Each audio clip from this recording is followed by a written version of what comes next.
This is The Stuff Dreams Are Made Of. I'm writer-collector Ryan Condal. And I'm writer-collector Dave Mandel, and you're listening to the original movie prop collecting podcast, Take My Money Heritage. That's their new campaign, Take My Money Heritage. It's you and I. Yes. They put out like a calendar. Have we talked about the calendar? Oh my God, did you get a calendar? I think you and I have talked about that offline. Offline. Yes, they made this calendar of the giant sales of the year, and of course, like the X-wing is one of the things. The 12 suckers of 2020. Exactly. It's like hello, gorgeous. Yeah, it's like it's just like an ad for. I'm just like laughing of like, oh, that was me. Oh, that was me too. You know, it was just one of those things. And by the way, not that it's also true about the other auction houses as well, which is when you actually list their probably top 10 numbers of the year, you and I are often like a couple of those. So very fun. I've been haunted. But they never made a calendar. They never made it. They have yet to make a calendar.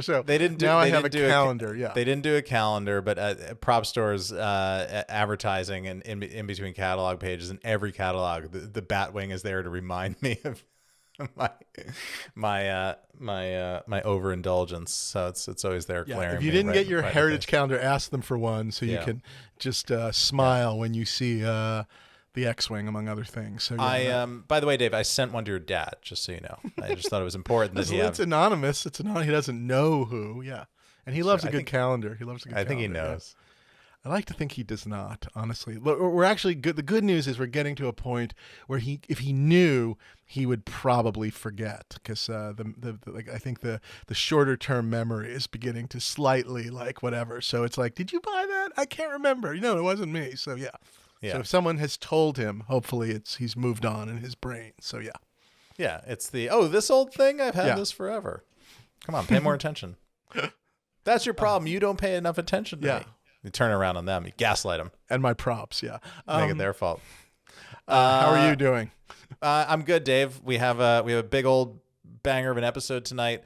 We're within spitting distance of starting filming season 3 over here in the UK, and I thought we were overdue for bringing back on somebody that's on the show, doing many seasons of the show. I'm sort of doing who haven't we talked to that sort of still fits into the collecting world and would be willing, and the guest tonight is somebody that kind of ticks all of those boxes very strongly across the board. So excited to talk to him. But we're here, I am very excited. I'll tell a quick story, which is number one.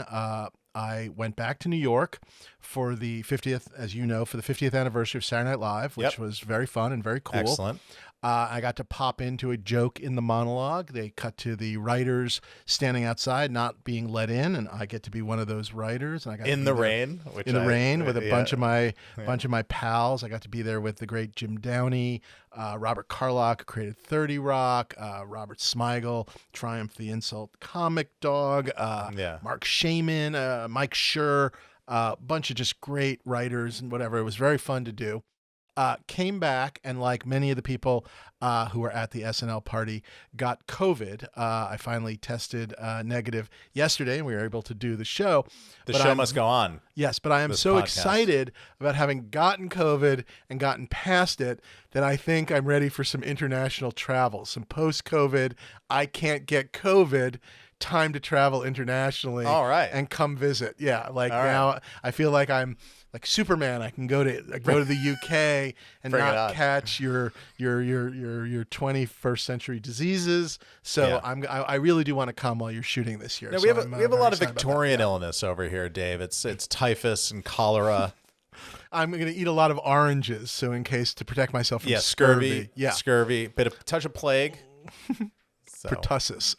The one other thing I was going to say, which I'll put a link up on our at Props podcast, our social media, was I filled out a survey about Saturday Night Live for New York Magazine, and one of the things they asked everybody was, "What did you keep from when you were at Saturday Night Live?" And everybody answered, and I answered my question, and then they said, "Oh, can you send us some pictures?" And so I told them about how I still had a Nerf crotch bat from the commercial parody I wrote, Nerf crotch bat, and I still had, I think I've mentioned this before, but Patrick Stewart's captain's hat from our Love Boat, the Next Generation kind of combo sketch. Yeah. And I have that hat, which he signed to me, and I took pictures of them, which I will share with you guys, or I'll share the little article, which was very fun too. I was sad that Crotchbat didn't make the blitz of ads, because that one always stuck in. I got 3 seconds of Crystal Gravy. Which is excellent. I'll take my bows. I was very pleased. And I actually didn't know. I didn't know that you had to do with Crystal Gravy until you sent over your reel, because you were going to do that. I got my high school thing. Yeah. Lifetime achievement thing in your high school, and that was on your comedy reel, and I was delighted by that, because that was always one of my favorite, my other favorite ads. And then of course Colon Blow, which has always made me laugh so hard. That is so run, good. The run of the and it was one that was like they had multiple Colon Blow ads, and every time they came back, it was just like with Brand Flakes. Now it was super ultra. And more. Yes, exactly. And the chair just would go even higher on the pyramid of so good. Good. I think that was Al Franken and Jim Downey, I believe. That was before my time, but just before your time. But goddamn, so funny. I mean, I remember. I mean, that's one of those things where like that's why I want to work there, kind of a thing. Good. Yeah. So such good fun. I really it took me a few days, because you can't. One of the many microaggressions of the GMT time zone here is I can't watch anything culturally relevant in America. So Super Bowls and awards ceremonies and Saturday Night Live, it's all impossible. But I have a really effective VPN running now, and it's allowed me to access Peacock and Max, and I've been very excited about all of it. So we, my wife and I, managed to sit down like a couple of days later and watch the recap, the full thing without the commercials in it, other than the fake commercials. And really, we just sat there and had a really good laugh. I mean, for us, both of us, it was like such a big part of our childhood. Of course, she's a bit younger than me, so we have different kind of eras that we're focused. But it was so fun to see all that stuff come back. And there were a lot of really good laughs. I would say there was a lot of really good laughs, particularly early in the show. And if you get a chance, watch, which I think is also on Peacock, watch the concert, the Friday night. I think they called it the Homecoming concert. Oh, okay. It was an evening of music performances, but also music sketches. Will Ferrell and Anna Gasteyer did that couple with the keyboard, like the music teacher couple. It is. Oh, nice. It is so funny. Them doing Kendrick Lamar is, I mean, among other things, but the music performances. Post Malone playing with Nirvana, David Byrne and Robin. I mean, there's some really incredible, just interesting pairings and whatnot, and people doing other songs, but also really funny, like comedy in between. So check that out as well. The entire thing was a blast right up to the moment I got COVID. So it was great. Very good. What's new in props? You got anything for what's new in props? I was going to go very quickly and just say, I had COVID and was all set to, Rob Klein and I were going to start the great sort of insurance plan of like, starting to make lists and get everything properly, accounted for. And then, of course, I got COVID and couldn't do it. But Rob ended up going over, and it was very funny because I was sort of like, we were like not Zooming and FaceTiming, but like he was sending pictures and stuff. And we started on some really fun reorganization. So there were some lights that needed to be installed in one of my cases. We switched 2 cases around, started moving stuff around. And so he started taking photos of things to like get organized, and then also whatever. And I was kind of working with him sort of, again, via phone. So I've kind of started, and that was my big sort of like what's great props. Yeah. So excellent. I'll put up maybe a couple of pictures of some of the reorg cases. So that was brief but fun to at least start on, even though I couldn't be there personally. Do you have something more real, more concrete than what I just said? I do. I was given a nice gift. It was actually given to me today, so it's fresh. The great Tim Laws said, I have something for you. And I saw him today for lunch, and he brought me... I can't... Princess Bride? No, wait, what? Read the line right beneath that, Dave. I can't see anything. Call sheet. Oh my God, call sheet number 1. Wow. Day 1. That's excellent. Who worked on day 1? Who worked day 1? Monday, August 18th, 1986. Robin Wright, Carrie Elwes. It was the Fire Swamp in Derbyshire, Nice. Wow. which shares a little DNA with Game of Thrones. So if you remember in the first season when Daemon hunts down his estranged wife, Lady Rhea Royce, in the valley outside of Runestone, that's shot in Derbyshire. That's in the Fire same, Swamp, basically? That really narrow valley is where they roll down the hill and end up in that narrow ravine. It's exactly in that same place. It's this like hiking path through there with these really crazy steep valleys. When you guys were scouting that, did you recognize it instantly? Were you just like, oh my God, this is the Fire Swamp? I recognized it, and then I said, is that? And they're like, yep, that's the Fire Swamp, because apparently they get a ton of traffic still through there. But he brought this to me, and the art and props, Wesley's sword, scabbard, mattresses as per script. They needed SFX, atmosphere, smoke, spurts of fire, so they're doing the Fire Swamp things. Fireproof costumes required for Buttercup to catch on fire as scripted. There's just a bunch of great stuff in here. And did they get to the rodents of unusual size attack in that one, or not at that point? No, I think that must have been a different day 2 or day 3 or something. Yeah. That's fantastic. No call for any of that. Mandy Patinkin had a wardrobe fitting that day. Christopher Guest had a riding lesson, as did Mandy Patinkin. Wallace Shawn was arriving 9:40 p.m. in the London airport, coming in to shoot. Really cool. I'm going to show this to so my producer, executive producer, the line producer on the show, the physical producer on our show, Kevin D'Illinois. His first job was as a runner on The Princess Bride. Oh, so that's hilarious. I'm looking forward so he literally might have been handing these out or something. Yeah. So I'm gonna show this to him and ask him. And he has this like steel trap. He remembers everything every day. Conversation's just one of those raconteurs. And we should have him on, because we can actually just turn the mics off and just step away, and he'll just tell stories for 2 hours. He's okay with that. He's great. He was interviewed by Stanley Kubrick as to be location manager on Eyes Wide Shut. Oh wow! And turned him down, and because he'd gotten an offer to be a UPM, and that was the thing that he really wanted to do. And so he said, I got to tell my getting interviewed by Stanley Kubrick story, and then turning down Stanley Kubrick's story, but he said he was a real gentleman. I don't know if I could have turned down Stanley Kubrick. I understand the UPM job. I'm not sure I feel like I would have just taken the job I didn't want. I don't know. I'm being honest. Yeah. He kind of tells the story of like, Kubrick saw that he was coming along in his resume, and he asked him like, what, basically, you're overqualified. Why are you here? And he just said, honestly, I'm here. Everybody I know has their Stanley Kubrick story. I want my Stanley Kubrick story. And Kubrick laughed and then offered him the job.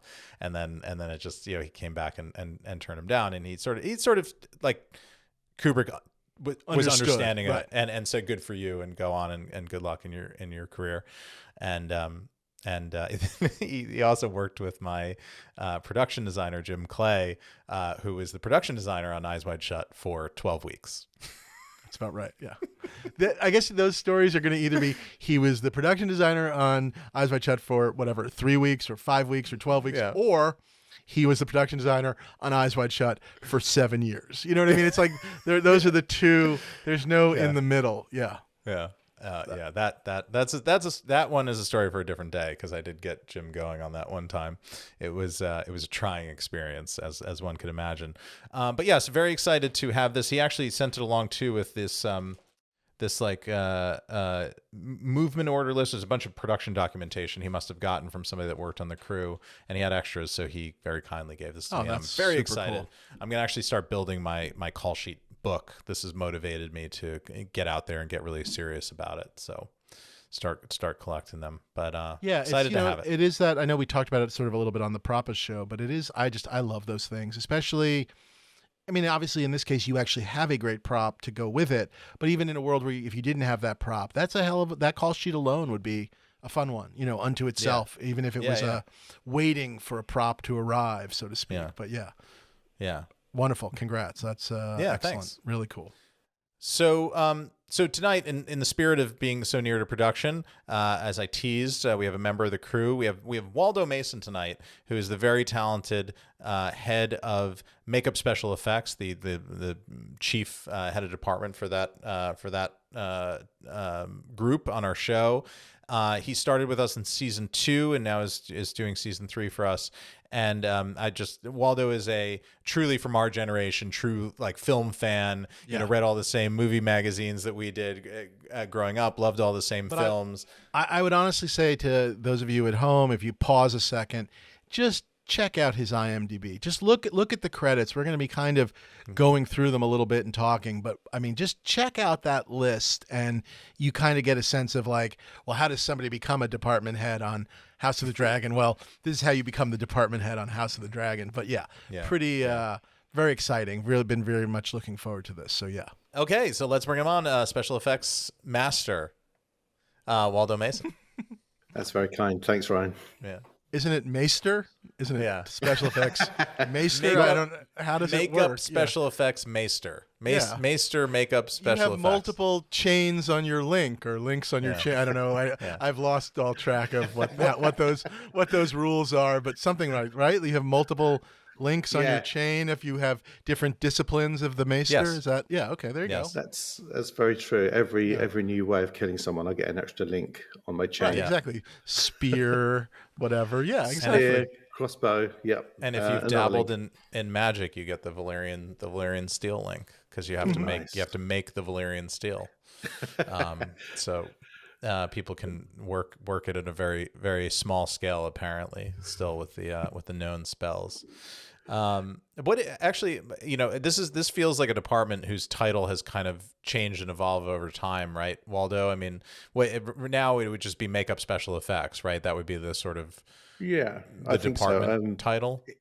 Yeah, makeup special effects, prosthetics. I mean, a while ago we used to be under the umbrella of special effects, and it would be like an offshoot of that. But it's kind of become its own beast now. It's its own department. Yeah.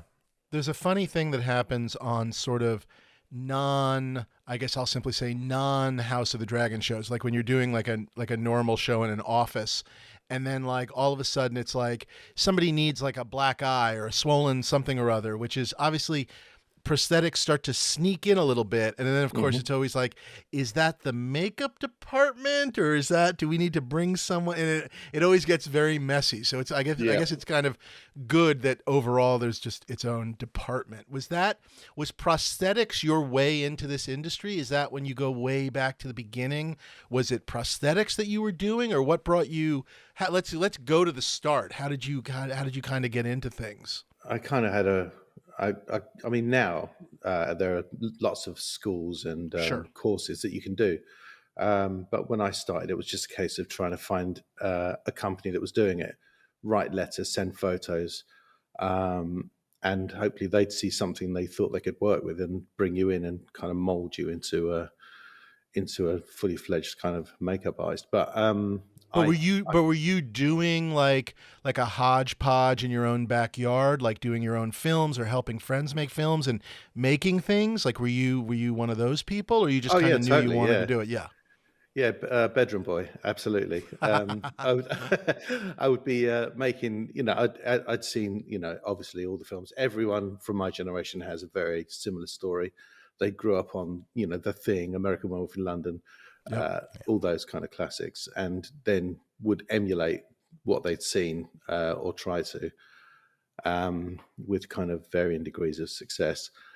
And then they'd send the photographs. I mean, I went to a company called Image Animation, who had just finished doing Hellraiser or Hellraiser 2 when I contacted them, and Jeff Portis, one of the partners there, was lovely, and he got back to me and he said, "Yeah, come in, let's have a chat."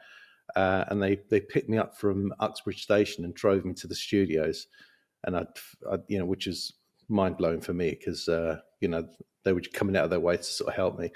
And then as soon as I walked around their workshop and saw all the stuff they'd just been finished shooting with on Hellraiser 2, I just realised I was in trouble because my stuff was not nearly at the level that this was, and I had this bunch of photos in a brown envelope that I was going to show them.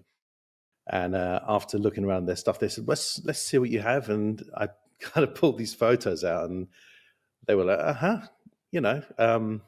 could work on the detail. I mean, they were really kind, really constructive, but they were terrible. I mean, I felt just such a fraud actually. No, but I'm sure they were all there once themselves. I mean, that's how you start. Of course. Yeah, no. When you're the but guy no, on I know what you mean. You feel like, what am I doing here? What am I doing here? Yeah. I mean, it never goes away. I still have imposter syndrome sometimes. When I'm looking at other people's work, I'm just like, oh wow, what am I doing? But I think everyone, to an extent, probably has that, unless they're a megalomaniac or something. But well, I've worked with a couple of those, so it's okay. Yeah. I'm working with one at the moment. I was about to say, me too. I'm working with one right now. My co-host. Shut up, Dave. See?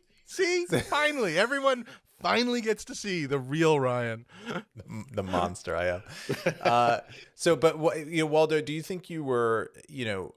I feel like so many people from our generation were movie mad. Were you? Did you like love movies and were like, I need to work in the movies and I need to find the thing that I think I can do, or did you loved the movies because you were so fascinated with sort of reverse engineering the stuff that they were making in the movies? How did you kind of come at it? Well, I'd always, loved horror, sci-fi, all the genres. But it didn't really occur to me that I could get a job doing it. So my first if you like, was to apply to the BBC to be a cameraman. So I went through this round of applications. And one of the things I had to have was physics, because you have to understand light refraction, lenses, all that kind of thing. Okay. I was at college at the time, so I picked up an extra physics class at night, and physics is quite dry. And after a day of other courses, I would I would fall asleep in the lessons, and I realized it wasn't going to work. But I kind of went for it anyway, and I sort of might have said that I had physics, and I kind of made it through each round of interviews, and at the end, they actually told me that that I'd been successful. I was the last man standing, and if I wanted to come in and have a chat with them, bring my paper credentials with me, then we could start on the apprenticeship. And because I didn't have the documentation, because I just basically lied about having physics, I told them that I'd had a family bereavement and it wasn't a great time, and I'd try and reapply in the future. And then I was just really depressed, and because I got it, but I didn't. So then someone suggested maybe just do what you actually liked in the first place and do special effects, which is when I just thought, yeah, maybe it's the way. Did you have to make a corpse to prove to the BBC that there was a bereavement situation and that got to get you out of the interview? Well, if I had, there was a terrible car accident. Here are the photos. Yeah, where I was at the moment, I don't think anything I would have made would have helped my case. It would have just barred me from any further possibility of application again. So no, it was bad. I'll say two things. Number one, I'm not sure. I don't think camera people in the United States have to take physics. That's just my own sense of things.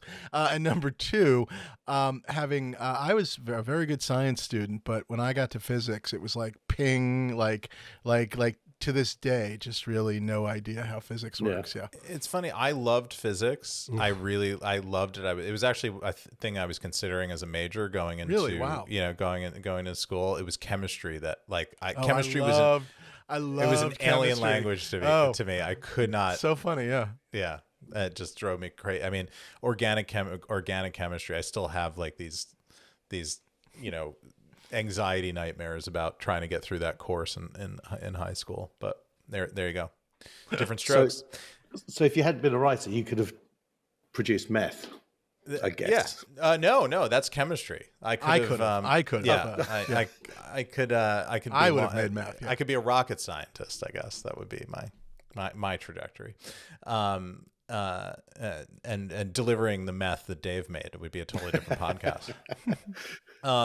So you're in your garage, Waldo. Like how back in this era, like pre the now ubiquitous internet. How do you even start messing around with this stuff on your own? Where do you get the materials? Where do you get the know-how to even do your sample stuff that you're taking photos of and trying to get your first job with? So it was all magazine based. So there was a magazine, you may have heard of it, called Fangoria. Yeah, Fangoria. Sure, is from the States. And that was kind of like the Bible of all us sort of budding special effects people. And they did this kind of offshoot called Gore Zone, which it's, the name, it does what it says on the tin. But they used to have this, it was quite, there was quite a lot of how-to stuff or behind the scenes of how the guys who were doing it did it, and the materials they'd use, the techniques they'd use. And that was really useful. And you'd see photos of people like in their workshop, photos of the materials they're using, photographs of molds, like when they were halfway through molding something, and all that stuff was really useful. And then there were obviously some books as well. You'd get books from the library or buy books. Did from you the ever? shops. The book that I've heard people mention from time to time was what's his name? John Chambers, who did the Planet of the Apes mask. And didn't he had a book, and I think he even like sold a kit of some sort, or like some kind of like junior makeup kit. I don't know, at least here in the States. I don't know if that was I read his book was in the library. So that was one of the ones I managed to sort of get some info from. I guess in the States a lot of people did the Dick Smith course. Which was, yes, it was like a mail-in, right? It was like a correspondence course. Yes, of course, yeah. But we didn't have our version of Dick Smith. I know a couple of friends of mine in the UK actually did the Dick Smith course as well. But I kind of wasn't wise to sort of like how easy it might be to sort of do that sort of transatlantic pen pal type thing. But I just kind of had the mindset of like, I've seen it, I'm going to make it, and I'm going to use what I can to sort of do it. And with that comes a lot of trial and error, which in itself is really useful, because when you mess up, that's one of the best kind of learning tools there is. You don't do it again, and you figure another way around it. But yeah, it was very magazine and book based. Libraries. I had to go to libraries for reference books as well. So there were pathology books that I'd rent out. I think they must have thought I was some kind of nutcase. Just the assortment of books I was taking out. The word you're looking for is serial killer. Yeah, definitely. Yeah. Psycho, serial killer. God, I will say we do some gruesome things to people on this show, and like when Waldo comes at you with his like samples book to like help me pick the burn victim, and it's so horrifying. And he's like the pathologist in like an X-Files episode who's like paging through the book, like eating his BLT. Oh yeah, that's we had a proctologist, more of a third degree, more of a fourth his degree. Whole face in this one. We had a real pathologist come in last year for our for the rat catcher stuff. Oh really? We were kind of asking like what would happen after a week, after 2 weeks, 3 weeks, just so we could kind of have something to work with. Oh, in terms of the decomposing, like that. The corpses. So you saw them in like 3 different stages before Eamon finally has them cut down, and we wanted to know what was happening to them. Yeah, and that was pretty grim. He brings in, because we've worked with him before. He does a lot of advising on TV shows, and he's got this kind of folder of stuff he brings with him, which is it's a pre-lunch thing, or which will be best, pre or post. I'm not sure, but I think I'd rather do it on an empty stomach first. I think that's right. Yeah, we make it, but I don't like looking at it necessarily. But for the work, you kind of have to. Yeah. But yeah. There you go. I mean, the thing, like your stuff never bothers me because it's fake, and it's like always like, oh, this is so cool, and it's gruesome and whatever. But the reference stuff just gets me every single time. Do you remember, like, did he offer some really great advice of like, well, for 3 weeks down the line, you've got to blank, or like there'd be more maggots, or I don't know. Like, do you remember like what wisdom he imparted on you in terms of decay? More of, the areas that get so he was talking about like the things that maggots go for first, which is like the wet areas, like eyes, nose, and mouth, rectum. As horrific as it sounds, that's you heard it here first, House of the Dragon fans. The wet areas and like the rectum. Yep, that's a spoiler. And I will say those dummies we did not show you, but it was accurate. Authentic rectums. None of them had a rectum by the end. Yeah, there. I think we had a good look at Cheese having his eyes pecked out. Yeah. When the big House of the Dragon prop auction happens one day, those rectums are gonna sell like hotcakes. We threw the dummies away, and we've kept the rectums in a box. just for when the auction happens. A beautiful lucite square of a rectum. Yes, perfect. Yeah, we're very conscious on space saving. What and what was your actual first job, Waldo? What was the story of booking in this industry? I worked on something called Grimm. For a special effects guy called Neil Gorton, who gave me my first job. It was an independent film. I think I've not even seen it. It's a cave-based kind of slasher with a monster in it, and I sculpted his hands and a sort of tattered up face, which was huge for me because it was the main creature, so I got to do a part of it, even if it was just the hands, which was really cool. And then a slashed up face, you can't really lose with a slashed up face, can you? And then from there did a couple more jobs with him, but I guess my first sort of big film was Event Horizon. Paul Anderson. That was 95. I think we were shooting that maybe 95, 96. But that was amazing, and I met a lot of the people who I work with now on that job. And is that just, it was a big movie, obviously, and the call goes out, and at that point you've got a couple of these indies under your belt, and you apply, or someone that you were working with, or how does that work? Yeah. No, I was still completely unknown. And I had done, so there was a film called Mutant Chronicles, which had started and then folded. It was being directed by someone called Steve Norrington, who used to be he was in our industry. He did Blade. Yeah. And he started out in doing what we do. He was an animatronics guy. I managed to get a job on that. It didn't finish, but by then I'd met so many people that I still work with now. And off the back of that, I made some contacts, and they said, "Oh, you should try animated extras. This job's coming up soon." So I went to animated extras at Shepperton and gave them my CV, and it went well. And I got a job on the spot, which was fantastic. I didn't know what Event Horizon was. Nobody did, but I really liked it. And I think it's the only one of his films that really still holds up. It's still quite hokey, but there was some fun stuff to do on it. Yeah, there's some terrifying stuff in that movie. I mean, I saw that in the theater. I remember. Yeah, I remember being properly sort of freaked out by whatever when he changes. The twist that like it's like the hell is a real thing, and here's the portal to it. It's just like right in space. Yeah. So yeah. It was kind of like a haunted house on a spaceship type scenario, wasn't it? I guess. Yeah.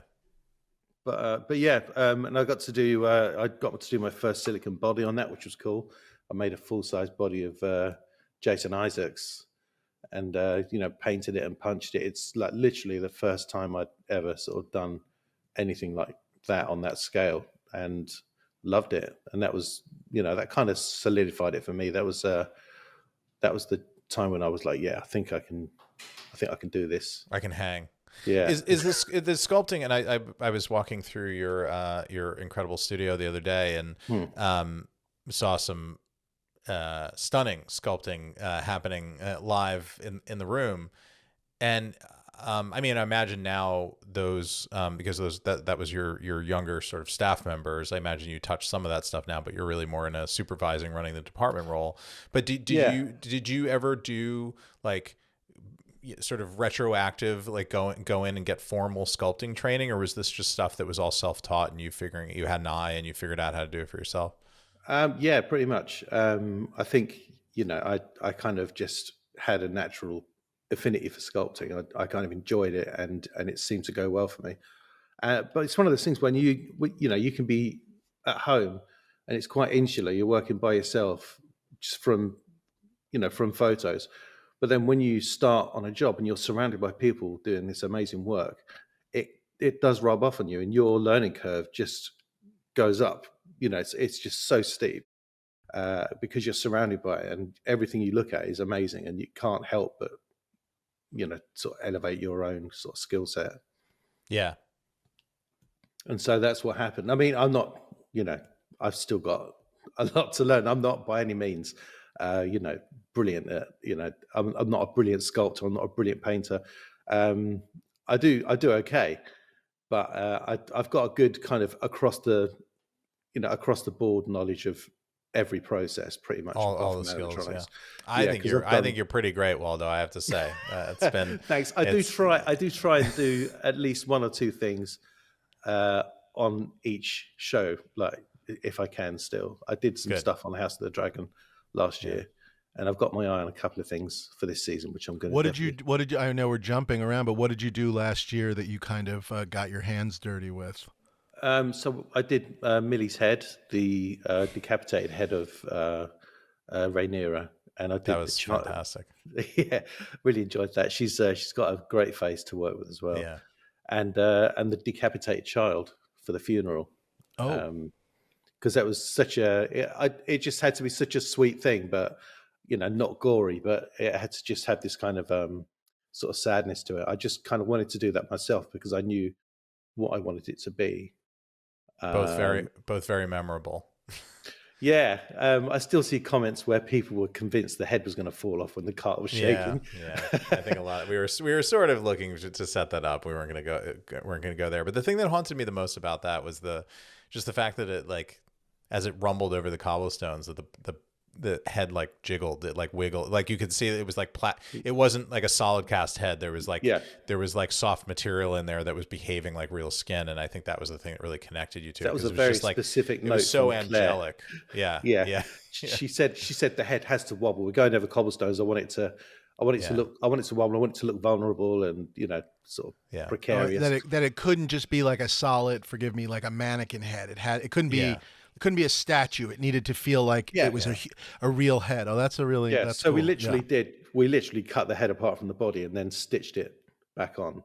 But we did have a steel cable linking them inside, so that if the stitches did give, we wouldn't be in that scenario. We never. There was never any danger of the head popping off, unfortunately. Yeah, I remember you, because you came, either you had me come to you or you brought it to me, Millie's head, when you finished it, and I couldn't believe it. It was like most of those things. There is a bit when you're looking at it in fluorescent lighting, not in camera and in the way that we choose to shoot these things. There is a bit of an uncanny valley where it's like within 10 degrees, but there was just something about that and the eyes and whatever. It felt like you actually had her severed head in a box, and it was so haunting. And then I remember taking somebody on a friend, somebody that had come through to visit that hadn't seen the set, and I just was taking them through the sort of doing the workshop tour, and that was like out, and it was before we were still filming, and they saw it, and I was like, do not breathe a fucking word. You are not seeing that head. You were never here. Like I don't, and I knew that they were a fan of the show, and they were, but they were trying to do the math of like, how is that even possible? Like, they couldn't figure it out. And they many months later, I got a text message that now all made sense to them. Well, this is why we never get visits, because I guess we're such a spoilery department. You do have all the severed heads. Yeah, you are the department of dead bodies, basically. Like, so if anyone's if you're sculpting anybody in there, they're kind of in trouble by definition. It's not good news. Yeah. Yeah. If actors come to us, they're like, so what's happening? Now, with something like, I was going to ask, with like something like with Millie's head. Yeah. At some point, did you do a cast of her face and stuff, or are you just working all from scratch, from photos and whatnot, and just basically making the whole thing? Or how does that work? We live cast Millie, so she had a full head cast, head and shoulders, and then we kept the shoulders for a potential dummy, which we didn't actually need in the end. But yeah, she was really, really good, actually. She was very very controlled, very up for it. I guess is the way to put it. Whereas a lot of actors just don't like it. They're not interested. They I think there's a lack of control, the claustrophobia that comes with it.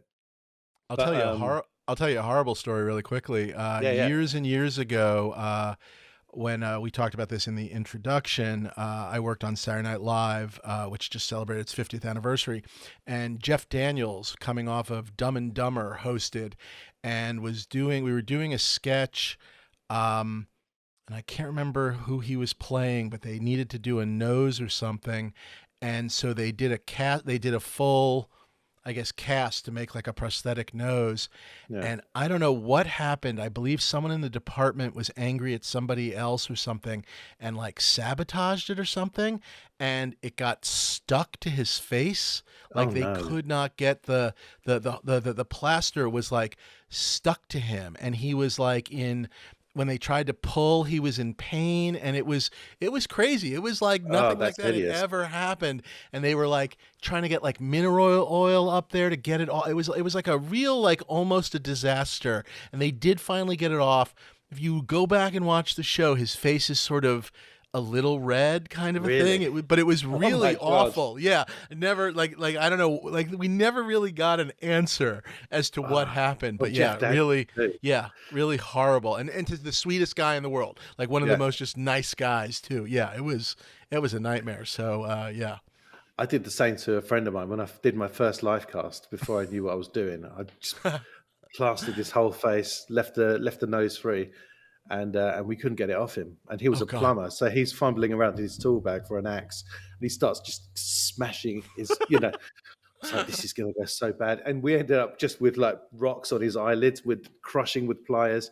I mean, different times. Yeah, that's what I said about failures kind of paving the road to success. Learn a lot. You learn a lot. Never do it again. Note to self. Yeah.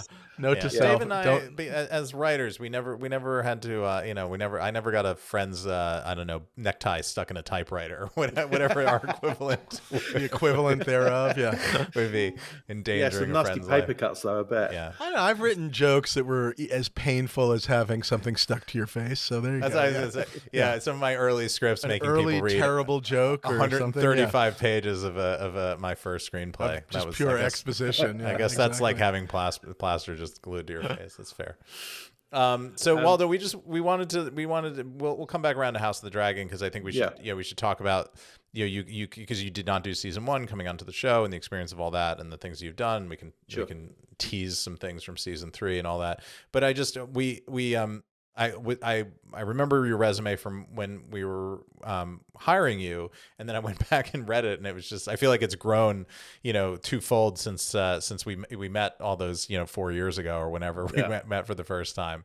But there's just a couple of titles that I just wanted to call out from it that are big and appealing to this particular audience, and see if you could talk about the things that you made or did on those. But there are a couple of Harry Potter saga things. I mean, that was obviously earlier in your career. You're credited as like a sculptor or something at that point. I mean, you worked on two films, Goblet of Fire and Azkaban? he kept coming back. He's got Deathly Hallows on there too. Oh, okay. Yeah. I think the only ones I didn't do were 1 and I think 6. But I worked with your friend of the show, Chris Barton. Chris Barton, yeah. He was the animatronic.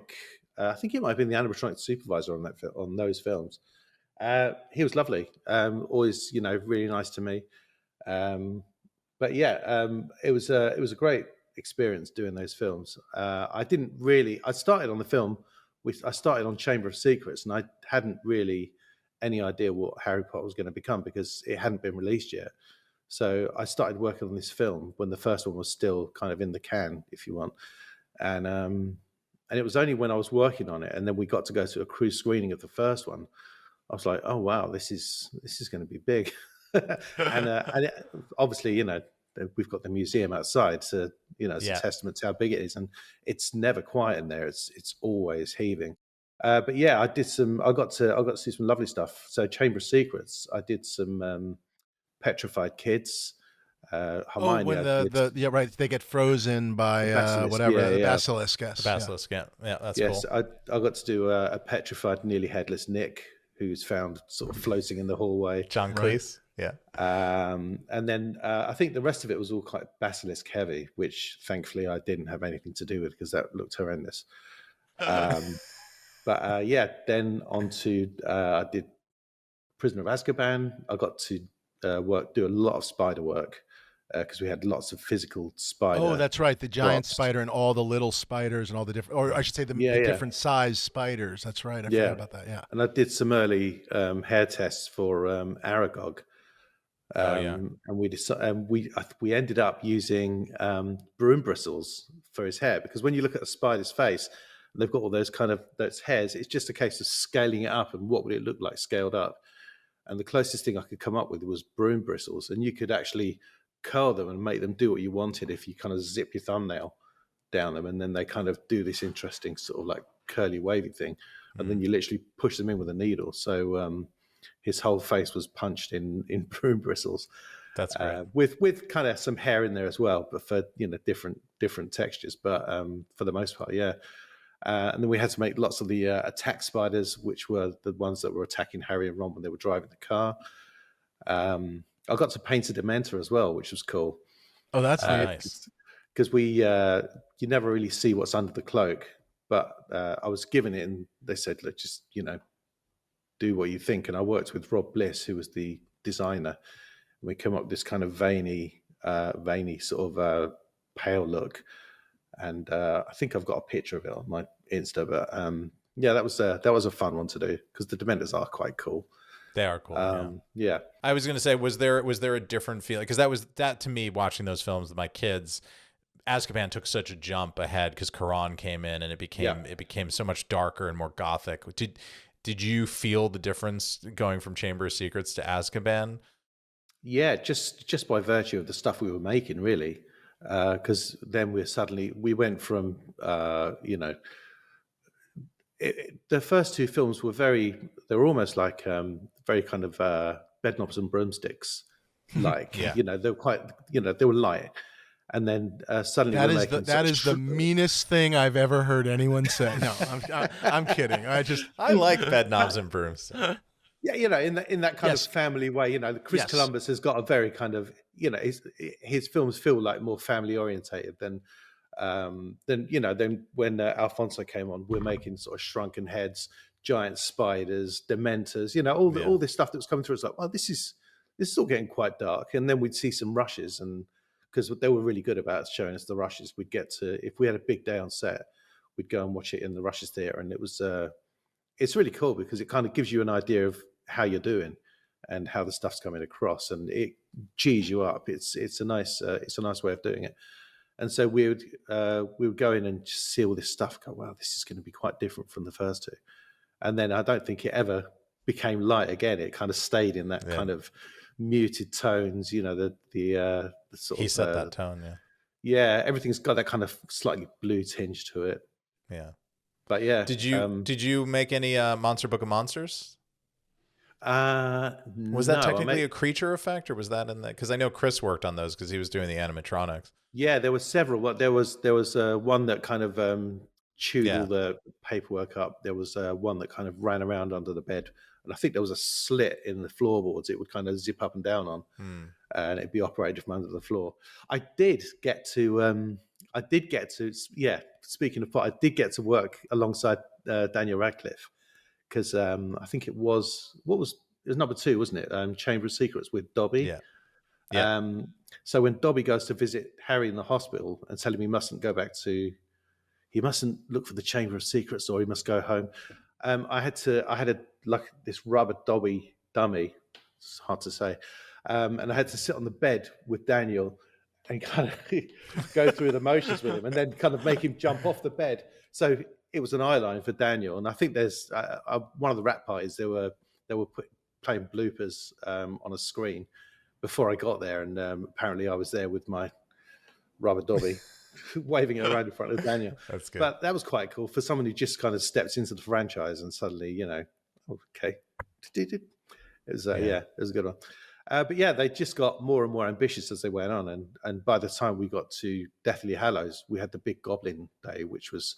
There were like 50 prosthetic goblins, which meant we had like 120 prosthetic people Oh, wow. in this big tent with all these kind of makeup stations around. So you had 2 people per goblin, and then a wig person between 2 goblins.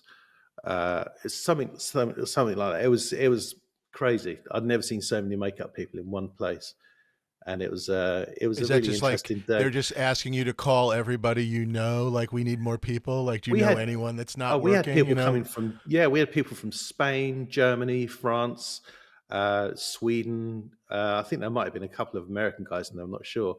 Greece. We had a couple of Greek guys in there. They were lovely. But it was a real experience, just kind of meeting all your contemporaries from different countries in this one place.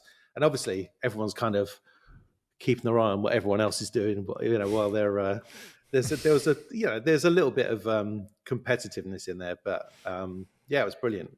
Such a good experience. I think that was one of my favorite takeaways from that whole series of films, was that few days where you just had that many people working together. Goblin Mania. I also saw that you worked on one of my very good friend Dave Callahan's first credit, Doom. He has many funny stories to tell about that movie. But I loved the crossover. Dave and I are still very close, very good friends. That was his break-in credit. Oh, Doom, really? The Rock before he was The Rock. Yeah, I did. I only did a couple of bits of that. I did. There's a guy who gets reanimated, and he's in this kind of he's in this room with a viewing window, and then he comes up to the window and he starts smashing his head against the window, and it just gets more and more. So we had to sort of make this this head that would be kind of destroyed as it kind of, the more it hit, the more it sort of broke up. I've got such a foggy memory of that, and so I'm sure I did something else for it. I can't remember. It was so long ago. Oh, I painted. I had to paint this arm, which had all these kind of crosses etched into it and loads of veins, and they would stop bleeding. I didn't watch it, but many people did not, and I say that with all love. And they didn't work on it, so my friend Dave. They're kind of okay. Yeah. One that jumped out on me on your list that I was curious about was you worked on the Joe Johnston, the Wolfman, and what I was curious about that is you mentioned American Werewolf in London as one of your kind of childhood teenager, kind of go-tos. Was that like a fun, whatever the movie, but like the sort of notion of you get to do a werewolf kind of a thing? Was that, or did you get to work on the werewolf? Like, where did that sort of fit into your worldview, I guess, was my question. So Rick did the werewolf with his workshop supervisor, Dave Elsey. Okay. So that was all kind of taken care of at that level on Benicio. But I was there to provide bodies. So we had so you're the victims. So we had Talbot's brother, who is attacked at the beginning of the film. He's slashed across the stomach, and then he's like basically chewed up. So we see his body in the ice house, and then we had I did a dummy of his mum, a full body dummy, so he could carry it, and it was a full silicon dummy of her dead. I don't think it ever got used. But we did some tests as well, some transformation tests. So we had these hands which had animatronics in them, so the fingers would kind of bend backwards like that. Like that. It was weird, but it worked. But I think it's a shame because I think there was a lack of faith from production about how much we could do physically, and a lot of it went to CG.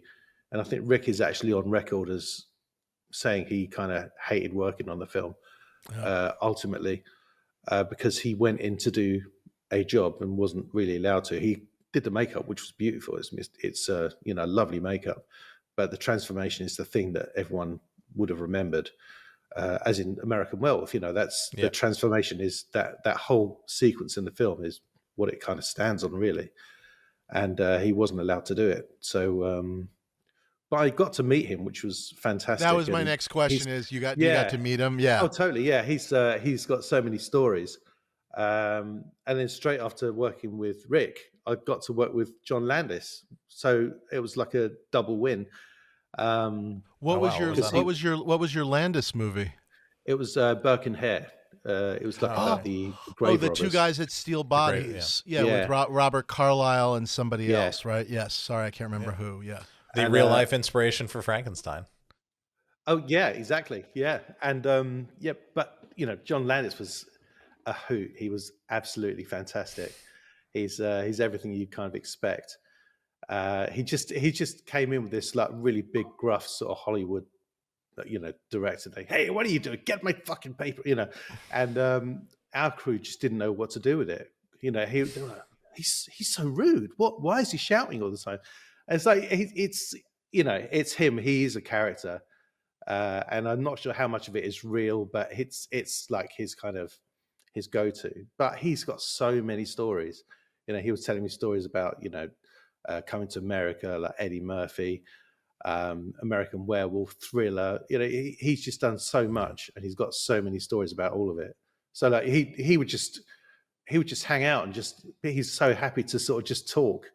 I think from that point of view, I think that might be one of my favorite films because he was really generous with his time, and he wasn't even worried that he was kind of holding up the schedule. He just loved telling stories. But yeah, nice guy. That's very cool. Not everyone's cup of tea, but I liked him. Waldo also worked on a David Mandel favorite, Dave. I know. I saw it. Prometheus. Poor Waldo was afraid to come on the show because you scared him off. I nearly wore my hoodie. I nearly wore my production hoodie. I just want to know. Giant poster behind you, just Prometheus. Yeah, just that big head. Was that because you from your resume? It looks like you crossed with Ridley a couple of times. Was that your first? Ridley experience? We worked on what was it? Kingdom of Heaven. No, I think. Oh, you did Kingdom of Heaven. Kingdom of Heaven is 2005. Was that Ridley Scott? I can't remember. Yeah. Yes. It was. Yeah. Okay. Yeah. I think that's your first. I think that's your first Ridley, if I'm reading this all correct. My first Ridley was live casting Russell Crowe for Gladiator. That is not on your CV here. I'm just telling you that. No, it's not. I didn't think it was. I didn't think it was enough to merit. I didn't think it was enough to merit an entry. I think you should have. I think you should have, though. One day's work. Yeah. It was one day's work. Counts. How was he through that experience? It was work. Yeah. No, I can't say it. Yeah, you can. Come on, everybody knows Russell Crowe's difficult. It's all right. You're not. Yeah. No one's shocked. Yeah, you're not breaking news. I've met some rude people in my time, but wow, he's he's rude on steroids. He was at that point. I'm sure he's a lovely guy now. I'm sure he's changed and the years have mellowed him. But at the time, quite difficult. I'll leave it there. Yeah. Okay. Very diplomatic. I should have given myself a credit for that because that was you should. Yeah, that's full-on job. Yeah. But never mind. I survived Russell Crowe. I survived. Prometheus, though. What did you make for Prometheus, Waldo? Tell us. And why? Why? Tell us why. Why did you do it? I did it for the money. Why did you do that? I did it for the money, like everyone does. So we made I sculpted the the snake thing, the hammerpede. But the lovely thing about Prometheus is that there's no ambiguity to it. When you see that geologist, he loves rocks because he just shouts, "I love rocks" at Rafe's ball. The hammerpede that kind of goes inside his helmet and strangles him, the one that Rafe's ball sort of touches, and I sculpted that. I did the outside skin, so it was a double layered thing. So it had this outside skin, and then it had all the innards that you can kind of see through it, which my friend Martin Rezard sculpted. But then we had to sort of like put that in. It was a really complicated set of things to make, but it was a fun job. It was a really fun job because they had the engineer's chair. It was, it was on that sort of turntable, and you had this big cavern around it. And when you're there, it's whether you like the film or not. It's visually impressive. Just kind of seeing this throwback to to the original Alien film. I mean, knowing what we know now, yeah, it's sort of tarnishes it a little bit, but I'm not going to defend it, David, because it's. I don't think it is. But Covenant came out and made me feel a whole lot better about Prometheus. So there you go. That's fair enough. There's that. But yeah, we did various people. I did a body of Noomi Rapace actually. So when she's on the table and that thing's kind of cutting her open, so her whole lower body, from her kind of bikini top bra, whatever you want to call it, down, that was a full silicone body. Oh wow! In some shots, right. We literally we made I think we made a whole body, but we cut the top of it off and used it because Ridley said, I want her to do stuff. I don't want it to be a rubber body. I want her to be, sort of like hanging on and just being able to do stuff. So we cut it off just below or just above the bra line. Then we shunted it up to her neck, and she was like sitting through a table. And it worked for a really quick cut and shut thing. It worked amazingly. So yeah. Very similar to the original Alien effect, right? That's similar to how they did the John Hurt, the chest burster scene, right? Yeah, on the breakfast table. Absolutely, yeah. That's actually really cool. I mean, it'd be a lot cooler if it wasn't about Prometheus, but that's a really cool story. Yeah, I knew this was coming, so it's fine. I have a real question. I have an honest to God real question. You are the first guest on this podcast that ever actually has a connection to Prometheus. Yeah, and you will be the last, but still. No, if Ridley Scott, this is an open invite to Ridley Scott if he would like to come on the show and defend that. But no, I was actually going to ask. This is a legitimate question, which is like having, like you've done you do creature stuff, like you were talking about the Slither thing, and then obviously you do a lot, as you said, like a lot of like, human faces, bodies, and whatnot. Do you have a preference, or do you like mixing it up? Meaning, do you like when you're getting a chance to play in a world of a creature that doesn't necessarily exist and is something that you're sort of either creating or trying to bring to life from a design? Or do you like when you're kind of doing the exaggerated reality of the human form, and even if it's like third-degree burns, but you're sort of working within a, sort of the known quantity of a human body, I guess? Do you have a preference? Yeah, I do like doing humans. I've done quite a lot of dummies and heads in my time, and that's because I enjoy doing them, because I enjoy a challenge. And I think when you're doing a creature, you set the rules, and you can say, well, it's supposed to look like this, so it looks like this, right. And no one's going to tell you otherwise. But with a person, everyone knows what it's supposed to look like, especially a famous person.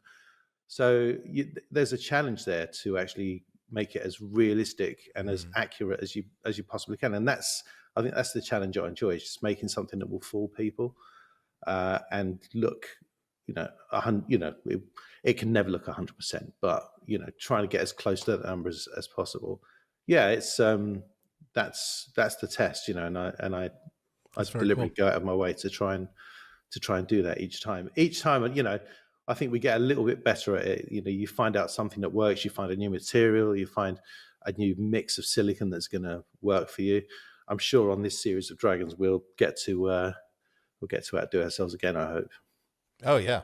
Do you know who else likes fooling people? The people that made Prometheus. But anyway,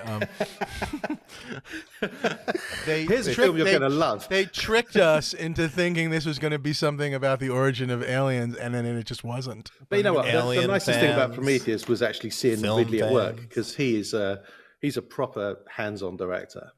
He knows exactly what he wants, and he's able to tell you exactly what he wants, which is a quality that you really kind of value in a director. Because so many times you have directors saying, I'm not sure how I want it to look. You show me a couple of versions and I'll know it when I see it. And then you could take weeks and weeks of pushing and pulling and doing that, and they'll still never quite get it. Whereas Ridley will say, yeah, that needs to be like this, that needs to be that, and as soon as you've done it, you say, yeah, good. And he will get on set and he'll grab the brush and he'll powder it, or he'll throw blood on it. We had a box of stuff for Ridley to use on set, because he was always saying, like, someone get me a brush, someone get me some blood. So we just had a box of stuff for him to use on set. A pot of blood, a brush, some powder, some Fuller's Earth, all this stuff, and he used it. That's excellent. Someone get me a script. I did say within earshot, I thought I'm going to see how much I can push him. So we were chatting about TV the night before. I said, "Yeah, I watched Predator versus Alien. It's such a great film." And then he kind of sort of turned around and just looked at me and just kind of gave me this. He didn't say anything, but I think he knew I was sort of taking the piss, as we say. He was good. He was good. Any other talking about directors, you talked about Landis regaling you with stories and Ridley. Any other directors that jump out at you? I saw Wes Anderson on the list. I just wanted to, and anybody else, but I was curious about that because he feels so outsid of your view. Wes Anderson was done from a distance, I'm afraid. I didn't get to. A lot of the films I do, I make the stuff in isolation, then have to sort of send it out. So I don't always have the benefit of having being there. But but Edgar Wright's another good one. World's End. I worked with him. Yeah, I did a bit of stuff on Shaun of the Dead as well, but it was really? a week or so. Yeah. We had to make these dummies of the two zombies in the garden that had to be smashed with cricket bats and that's fun. And the lawnmower, is that the lawnmower? No, they were using records and a cricket bat and what was the other thing? I don't know. I can't remember what the other implement was, but and they had to just be able to smack this thing and it falls out of shot. And then Nick Frost's arm that gets bitten. Mm-hmm. I sort of hair punched this whole fake arm of Nick so we could kind of get a close up of that. And then I did the head of the guy who gets pulled apart outside the pub. Heads, I get a lot of heads. Yeah, big moments. A lot of heads. Yeah, mostly sort of hair work and painting. But Edgar's great. I worked with him, again on World's End, and he let us do some animatronic stuff, which was fantastic. We had fun. A head of one of the teenagers on the floor of the toilet, which was completely self-contained animatronic, which we kind of did a show and tell of, and we placed it there on the floor, and then when they're all sort of standing around looking at it, we flipped open the eyes and had the mouth open, and it was a great reaction. And he's very kindly sort of retweeted that a few times when it comes up. But I've just finished working with him again on a film called The Running Man. The Running Man, yeah. Oh, I didn't realize he was doing the Running Man remake. Oh, very cool. Yeah. At Leavesden Studios. At Leavesden Studios, yeah. And I can't obviously say anything about it, but I think it's going to be great from what I've seen. Who's Schwarzenegger? Who is the Running Man? No, well, it's not really a remake in that sense. It's more going back to the book, going back to the original book, yeah. So it's much closer to that. And but Glenn Powell is the lead. Yeah, he's the lead. Yeah.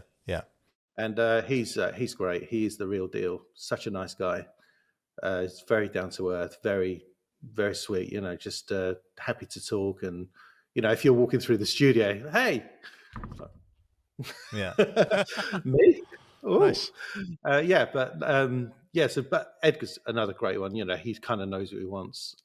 He's very passionate about what he's making and what he's doing, and he's good fun to work with.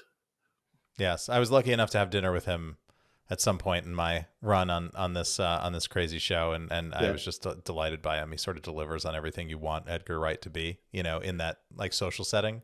Yeah, talking about movies and Oh my God, really I don't think I could talk about movies with him because he's he spins your head around. It's next level. Yeah. I mean, his viewing list. He watches films regularly, and he's just so steeped in film culture and lore, and just a film a night. I mean, he holds to it, which is how he probably doesn't have children. I don't think I asked, but I think I might have asked him that. I was like, oh, that sounds like a guy without kids. I'm not sure. I'm not sure. I used to be there. Yeah.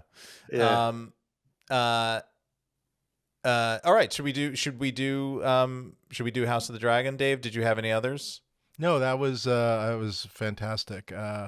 And I guess if we're going to talk a little bit of House of the Dragon, just to sort of preface all of this, Ryan is going to pretend like he doesn't really want spoilers, but he really wants you to just tell our audience like everything about and really ruin the next season as best you particularly can. season 4. I mean, particularly, season 3 is kind of old news, but Waldo, if you could just tell everybody how it ends, I think the heads. Yeah, people want to hear about who's whose heads. Am I allowed to talk about how Egon gets eaten by? No. Yeah, I mean, I'm not going to go near that. You can tell me what I'm supposed to say, but I'm it's fine. Yeah, we can tease a little bit. I got to see a bunch of new heads. I would say you've got new heads in the workshop for this season. We do, and one I was looking forward to, and one that I didn't think we would be doing until you gave us some script notes last week. There we go. Amazing. Yeah, because we obviously read ahead last season. And when I came to that bit, I was like, amazing. Yeah. And then it wasn't there. And I was so Claire will tell you, I was, so disappointed. Claire, by the way, is my supervisor who I couldn't do the job without. So I feel like I should give her a shout out. Claire's fantastic. Yeah, we have two. This, you know how, and I'm sure, Dave, this happened on Veep and probably Seinfeld and other shows where the crew is huge. Our show is the show of too many Claires. We have too many Claires on this show. We can we can hire I don't care how talented you are. We can hire no more Claires. We have director Claire. We have makeup special effects Claire. We have set decorator Claire. It's just it's too many. So you can't you have to you have to say first name, last name, and then also department to make it clear who you're talking to. So I think earlier it might in the be episode, spelled differently. Waldo referenced Claire, and that was Claire Kilner, director, with the wobbling child head. Now this is makeup special effects Claire. Yeah. So, so Waldo, just a brief story. We, the Gowers worked on season 1, who were legacy from original Game of Thrones, did some terrific work on season 1, but they, as so many people did, I think they got subsumed into Middle Earth between kind of season 1 and 2, and we had a bunch of people that were sort of straddling both shows because there's similar skill sets involved. And Tim, our armorer, had worked on building swords for that show, and some people were able to sort of keep one foot in both. But I think the makeup and special effects, particularly with that show, was so kind of all consuming. You really have to commit one way or another. Yeah, so they were in it, and I think they felt like saying goodbye would have really jammed them up. So I understood. And then we were out, kind of looking for new hires. So as you can imagine, many resumes came across my desk, and I was just immediately went to the portfolios, and I just wanted to see the physical work that they had done, because much like as is the show, I'm obsessed with practical effects, and I love doing that stuff as often as possible. And there are things even this season that we talked about doing as visual effects, and I was really trying to drag people back and saying, can we give that to Waldo in the shop and at least try it and make it a practical effect, because I feel like it's going to be cooler, and people are going to know that it's really there versus. And look, there's a time and a place for everything, and our visual effects team is wonderful, and I love that stuff, but I love enhancing, as Peter Jackson did so great with Lord of the Rings. You have real stuff in the sort of mid frame, and then you enhance on the outsides and make the creature out of it. But Waldo's stuff was just absolutely stunning, and I met him, and we really hit it off, and we had obviously come from very, very similar nerdy cinemaphile backgrounds, and they just did a terrific job on season 2, and so easy to work with. You walk into that shop, and it never feels like the house is on fire and how are we ever going to finish this. It's always very calm, and when you bring them things, they get excited about working on them and these particular challenges that you bring through. And look, this show is very much, there's a ton of burns and headless corpses and things that you'd expect to see on the show, but then there's other unique things. There are creature challenges with dragon stuff. Sometimes the dragons are fully digital, and sometimes there's a little stuff that's in camera. There are other things that are unique challenge. I mean, the Jaehaerys body, that's a body, but that was a body that actually had to, it wasn't just there for shock. It had to actually elicit emotion. It had to actually play a character in that scene, and was super effective. So this has been a really enjoyable experience for me, and I kind of know everything that I throw at you guys. You're gonna do it to the AAA level and bring it back and make it really exciting. There's something in particular that you guys are building this year that I'm very excited about. That I want to see, and then I also want to steal at the end of this, or liberate, I should say, liberate. Okay, is it large? Actually, no, it's not. It's not. Okay. Yeah. We'll have to talk. Yeah. Okay. I'll make two, and then we can put the fake one into archives. just make two of everything. Not fake, just unused. Yeah. Your one will be screen used. Backup. Obviously. Yeah, there you go. Waldo, do you keep examples of your own work? Are you someone that has whether it's drawings or art, or some of your sketches, or do you actually ever get a chance to keep oh, I love that head, I'm going to keep that head kind of a thing wherever fits in? But by the time I started sort of supervising jobs, that was around the time when assets became a thing. Gotcha. And everything had to go into a box. So yeah, if I had my way, I would be surrounded by the stuff, but everything has to be packed up into a box and then never seen again. So some of our nicest work is probably rotting away in a warehouse somewhere, right. which is kind of sad. But I'm sure one day it'll all be pulled out and auctioned off, so you'll be able to get your hands on it at some point. But no, I mean it would be nice. But then I'd just think, well, but then it would be a nightmare to sort of to store. So there's kind of I kind of don't mind the kind of sort of minimalist sort of version of this, not having clutter and having to find a home every time I get a workshop. Oh, I must also find a place to put these 50 relics from old jobs. So yeah, it's a shame on one hand, but on the other hand, that's what Instagram is for. I'd rather have a nice photo of it, have the thing go into its box, and then travel light. What was the favorite challenge that you had in season 2 in terms of what we put to you? I mean, I had a couple of things that I would list in my head just because of the unique challenge of it, but I'm curious to hear from you. I think one of them was probably the White Walker. Yeah, just from the viewpoint of it being such such a huge throwback to Thrones, and it's one of the things that is so people kind of associate with the original series, and it's just like, can we pull that off? Can we make a White Walker that looks like it should be in that world? And we did our version of it. I didn't, because Connor O'Sullivan did the first White Walker on series 1, and then then in the teaser, and then Barry did the next one on series 4 to 6 or 7, however many it was. So that there isn't necessarily a hard and fast continuity, but we felt like we should probably stay in the world of the most recent Thrones, where you saw more of the White Walkers, but kind of just make it our own a little bit, but still keep it in. And you totally did, and it was funny that day on set. I mean, essentially, it was part of Damon's Weirwood trip at the end of season 2. Yeah, and it was an element shoot. I mean, there are no principal characters on set that day. It's a very small set. I mean, if you saw how epic that thing was, if you saw where we shot it, which was in the back corner of a stage on a green screen with a bunch of fake snow on the ground, it was literally a visual effects element shoot. I mean, it's the most bare bones shot, crew, everything. Other than you guys and your team being in there, really, it's a skeleton crew of everybody else.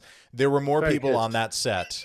There were in looky-loos on that set than you would see in like the climactic scene of the show. It was really something else. But it was just cool. Yeah, everyone had. There was a White Walker on set. Everybody wanted to come and see what was going on. I need to pop to V Stage. I've got to see. I need to see someone about. Check. I have a meeting. Yeah. Yeah. But it was nice. It's always nice to get a reaction. Obviously, when you take something on set, when you get a reaction out of people, that's the day there's no reaction is when I know I've messed up, because whatever we take, there's always something. If it's a severed head, or if it's a bunch of guys burned from head to foot, or a White Walker, there's always a reaction. And I think it's just nice to see. It's nice for the crew to see as well, because when they take him on, because we had all the zombie guys as well backing him up. Yep. And it's really nice for the guys to sort of just be there to see that kind of reaction happening too, for all their work. Yeah, I was there taking photos with my fancy camera. Bart reminded me, I have a bunch of those from that day, the BTS stuff that I can give you to post on the feed. I think I also have a great photo of Millie's head in a box that I took on set because I couldn't believe it. So I'll definitely share those. I mean, this season, just to tease, I think we have so much exciting stuff to come. You guys are crazy. working double time, overtime, golden time. Can I just say, our build list was on season 2 was something like 30 things, and that was like, I'm not counting individual like rat catchers. Like, we had 30 lots of things to provide. Yeah, I think we're up to something like 80 on this show. Yeah. So it feels like things have kind of taken a jump upwards, and honestly, just reading it and some of the revisions that are coming through as well, it's just like, Christ, this is going to be mental. And I'm really looking for. I'm looking forward to people seeing it, but I'm looking forward to seeing it myself, because it really, truly is going to be epic, I think. And, great. Well, thanks. We're one excited. Of the biggest. I think it's one of the biggest battles in the history of Westeros, isn't it? I think. Yeah, it's a big one. Gullet. Yeah. Yeah. Yeah, and it feels like you guys are going to pay it off. So, and if diehard fans, I think, freeze your frame and then hyper zoom in on some of those Post-it notes behind your head, way in the back, they should be able to really see everything. I think, yeah. This one. No, my God, yes, yeah. This is a Lonnie day. That's just off the page. That's yeah. Thankfully, that's in August. So I thought that was just all the things that you took from Prometheus, Waldo. I'm disappointed. That's the one movie that, even though there are assets now in every movie, on Prometheus they just said, just take what you want. We don't care. That's the studio. Just go ahead. Just take whatever. Please, we made too many of these ampules. Yeah. We don't even know what they are. Please take them. You're not on the market for an urn or an engineer elephantine head. No, I'm good. Pass. I'm good. Yeah. So many of those things have been knocked out, like, since the film as well, that I don't think they're screen used at all. So, buyer beware. There you go.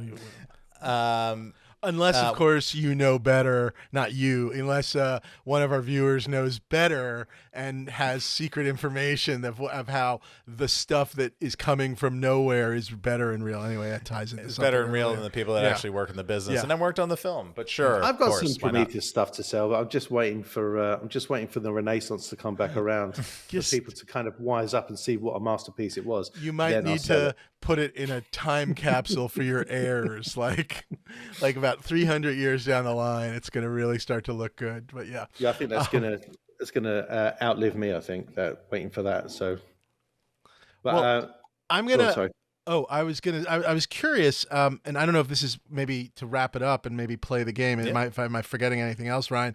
But because you haven't been able to get, really keep stuff from your own films for all these reasons, going off your CV, because we always like to play the game of whatever. If you could have one prop or something you built from any of the movies that you have worked on, and we will pick as well. I guess what would that be? You could have anything from anything you've worked on. What would you like to have sitting in your living room or workshop or anything of that sort? Yeah. And again, any movie you've ever worked on. Yeah. Let me think. I know what I'd like. I'd like Ned Stark's head, because I made Ned Stark's head for Game of Thrones. Well, that's not on your CV either. How do you not lead with that? Where is that? No, well, I did series 1 to 3 of Game of Thrones with Connor O'Sullivan. I made Ned Stark's head, and I did. It's on your IMDb, Waldo. It's not on your website. It's not on your website. there you go. Yeah. Is it not on my website? We were going off your website. That's why very the little remiss of me. discrepancy. We made the mistake. We made the you just- mistake of going off your website. But did you go to the TV section, or were you just looking through the film section? No, it just says credits. I see. And no, there is TV credits is separate. Oh, because okay, got it. He's still treating TV like it's a ghetto. Like it's a ghetto. And if you want to be disappointed, that's pre-streaming thinking. Now it's, I know. It's all TV, my friend. It's all TV. To be fair, my website does need updating. I haven't got any Dragon stuff on there yet, so no time. There's no time. I don't have a person for that. But Ned Stark's head. I would love that. excellent. That's pretty great. Yeah, I Good made answer. that before I knew what, because it was season 1. Right. No what one- was it? Yeah, exactly. Yeah. Yeah, so it was just some hokey, like medievalish thing, and I just thought Sean Bean was doing this just to kind of, take some easy money in between jobs. And when I watched it, and in fact, when we came, because I also did. Do you remember? Are you familiar? You're familiar with Game of Thrones, obviously, but Sean Bean's right-hand man, who's Jory. Jory Castle. Yeah, so Cassell, they got ambushed by Jaime Lannister in the square. So we had a shot where he was going to. Well, he did. He got stabbed in the eye, but we had a dummy head of Jory, which you could actually stab, and we ran out of time. We were losing the light, never got to shoot it. Oh wow, too bad. But and once I'd kind of been on a few days of shooting with it and been to Ireland and seen the scale of it and what was going on, I was like, this could be quite interesting. And then the fact that they sort of killed Sean Bean, spoiler alert. Yeah, of course. Yeah. I just thought, wow, that's quite a ballsy thing to do. I think this might be good. And then I watched it, and obviously it's like, oh man, that was great. And but I mean, honestly, in the history of severed heads, that is one of that's top 3 severed heads. So that's a pretty great one. Yeah. Hell yeah. Ryan, what are you going to pick from this insane CV of just a million things? Beyond Prometheus, Waldo worked on my other one of my other favorite Ridley movies, Kingdom of Heaven, which I say with all honesty, I love that film. The director's cut, the studio's theatrical cut is an abomination, a desecration of a work of art. But I love the director's cut of that movie. So, and there's so much cool stuff in there. I would guess this thing is kind of horrible, but the Ed Norton, that must have been your department, right? Or at least that was his face, his basically he's a leper, right? And he's hiding. Yeah. He's hiding it under the silver mask, but his actual, not that I would really want this in my collection. I just love that movie, but but that thing, it was so shocking when you saw beneath the tin mask or the silver mask that he was wearing. I mean, that was you guys, right? If it wasn't, that Waldo, was your David department. White. David White. So I worked predominantly with special effects on that, who were doing the prosthetic element of it. So it was all the bodies and people getting hacked up and whatnot. And then David White was a separate department, and he was doing this makeup for Ed Norton. So he called me up, and I did the hair work on it, such as what there was, and some bits and pieces with him for that. But so I was involved, but I mean not in a huge way. Yeah. But I didn't realize the Ed Norton thing was out there. I'd always thought it just kind of stayed as a little sneaky cameo. So. Yeah. Yeah. No, it was. I mean, it was known that it was him. I mean, I knew. Yeah. I mean, I don't know anything, but, I will also say, if anybody hasn't seen that film, go find the director's cut. It's the almost 3-hour version of the movie. If you're watching that, you're watching the right one. It is really terrific and deep and nuanced and really interesting and well performed. And Liam Neeson's totally great in it. That first fight after they recruit Ibelin, Orlando Bloom's character, when they get ambushed in the woods, is some of the most horrifically realistic. And at that time they're doing that all with prosthetic effects, the open throats and right, and that's basically the way the blood sprays. Pre-CGI, but it's before CGI was so commonplace. Pre CGI gore and blood hits and things like that. Before it was at the time where CGI was too expensive to to use it on, and to and probably too ropey to make it look the way it looks in that movie. But God, I remember that scene. It's seared in my brain. But yes, big fan of that film. Dave? I'm going for one of the pieces you actually mentioned earlier. I love the idea that under one of those Dementor cloaks there was a painted face, and I would love to see that. And I love the Dementors, and I love that movie. And I think if I had a Dementor sitting here behind my desk, that would be very cool. And I'm picking a Dementor. I think that'd be very fun. Plus, just the fact I like that you worked on all those movies, so I think that'd be very enjoyable. So yeah, I think that'd be cool. Waldo, you mentioned your Instagram a couple of times. You want to say your address so people can kind of see some highlights of your stuff? We'll put it up. Oh, as sure, well, yeah. It's at Waldo Mason. One go. word. Done. Check out cool pictures of things he's building on this, on House of the Dragon and other films and all that kind of cool stuff. Subscribe on YouTube, follow us at Props Podcast, write us dreamsaremadeofpodcast@gmail.com, and return next week for an all new exciting episode of your favorite podcast. A deep dive into Prometheus.